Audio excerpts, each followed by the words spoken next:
Alright, see if I can explain this in one shot. So, when I first did the springs, it was pretty easy. I just was able to take well, I have an electric impact, but I was able to take it and just zip it off.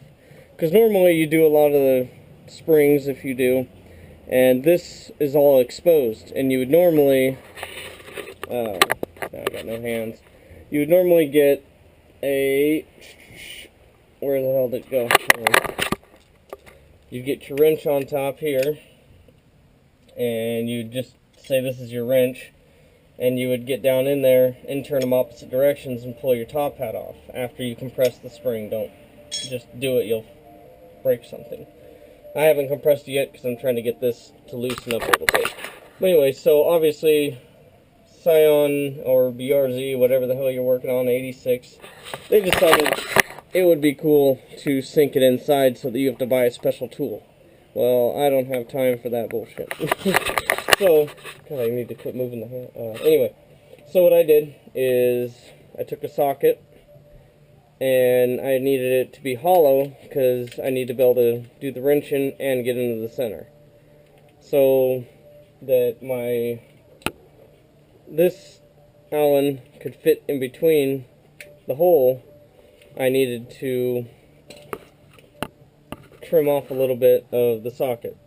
So trimmed off a little bit and trimmed off some more to make it shorter. And so it's making custom tools, but you can kind of see it there. So then now it fits on there, but obviously there was no grip on the sides. And I thought of a spark plug socket, but that was too small. So got that on there, trimmed it up right, and that way this would fit in there nice and snug all the way in there.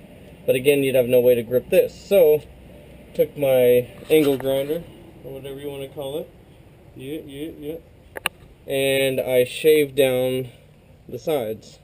I only did 2 sides, maybe more than you could fit the whole deal on there. But anyway, so trim that down, and that way, and I magically did it like almost right on, so I just had to fine tune it.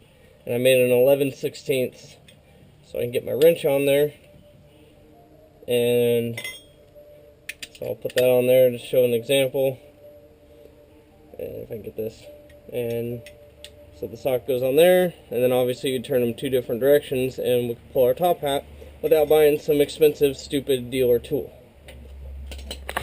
Win.